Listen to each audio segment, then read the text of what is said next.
Sir, যুদ্ধে ৩০ লক্ষ মানুষ মারা আচ্ছা, গিয়েছে। এটা তো ২ মজার লক্ষ ব্যাপার।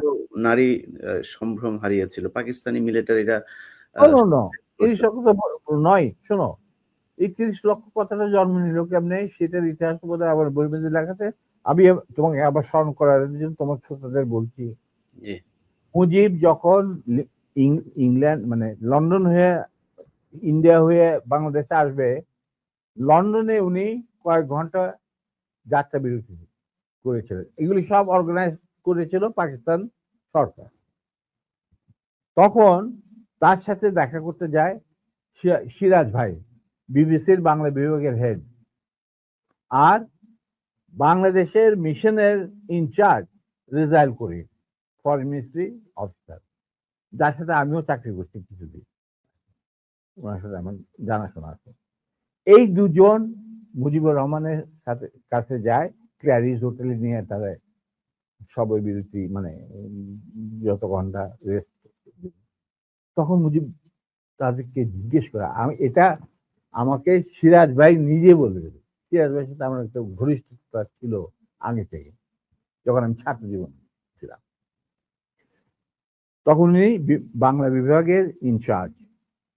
ডেভিড ফ্রস্ট আসছে মুজিবের ইন্টারভিউ নেওয়ার জন্য। তো মুজিব তখন সিরাজ ভাই আর এই রেজাইল করিম সাহেবকে আলাদা ডেকে নিয়ে জিজ্ঞেস করতেছে যে সত্যি কি বাংলাদেশ স্বাধীন হয়েছে নাকি আমাদের কোথাও নিয়ে মাইরে ফেলানোর বন্দোবস্ত করা হয়েছে। তখন সিরাজ ভাই ওনাকে বললেন, স্যার মুজিব ভাই, বাংলাদেশ স্বাধীন হয়েছে, আপনি যাইতেছেন as a prime minister of Bangladesh, কিন্তু আপনি ইন্ডিয়া হয়ে যাচ্ছেন কেন সেটা আমরা বলতে পারবো না, এটা আপনার সিদ্ধান্ত। তখন বলছে ক্ষয়ক্ষতির, তখন তো ইন্টারভিউ নিব, তো ক্ষয়ক্ষতি কত? যে সবকিছু মিলে প্রায় ৩ লক্ষর মতো।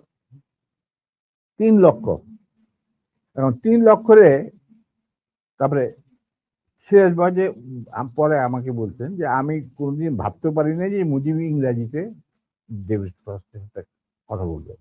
আমরা বলছি যে উনি বাংলাতে কথা বলবেন।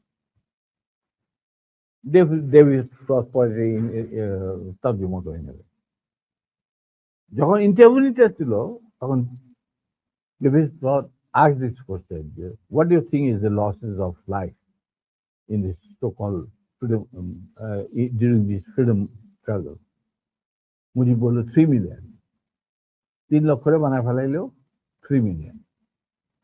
ওইখান থেকে যে রেকর্ড বাজার শুরু হইলো 3 মিলিয়ন, ওই 3 মিলিয়ন চলতেই আছে।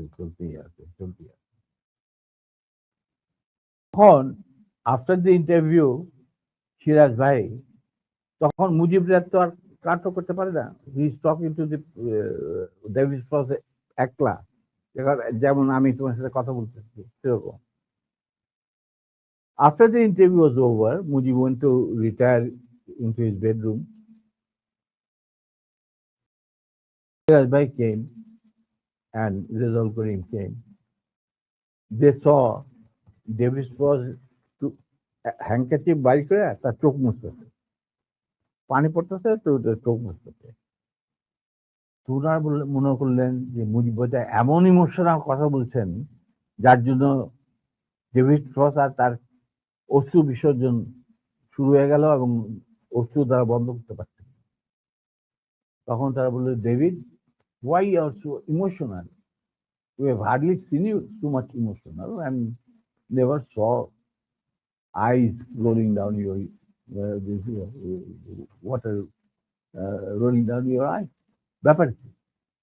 তখন ডেভিড ফ্রস্ট বলল, মুজিবের ইন্টারভিউতে আমি কানতাছি না, the way he was rogering my mother tongue, আমি ওইটার জন্য আমার চোখ দিয়ে পানি পড়ছে। মানে ইংরাজি ভাষাটাকে তিনি এত বিকৃত ভাবে বলছেন যার জন্য আমার চোখ দিয়ে পানি পড়তে বাধ্য হইল।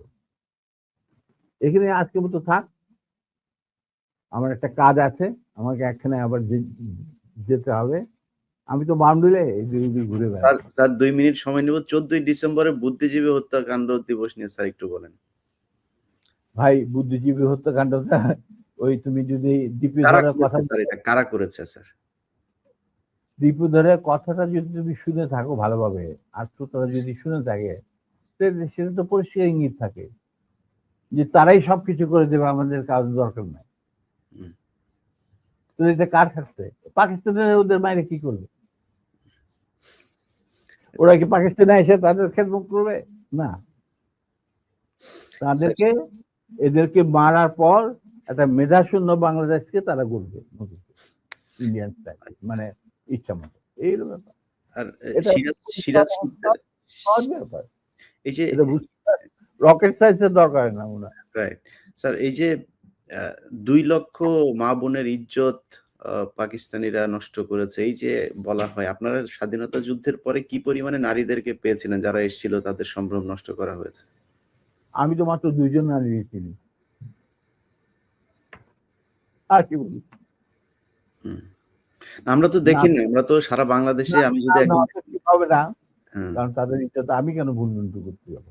হ্যাঁ। আমি তাদেরকে এক্সপোজ করলাম, কিন্তু আমি 2 জন নারী এবং তাদেরকে আমরা সাহায্য করছি যতটুকু সম্ভব। তুলিয়ে দিই। মাত্র 30% টাকায় জমির মালিক হয়ে নতুন বাংলাদেশের গড়ে তোলার স্বপ্ন দেখা বাংলা বসতি।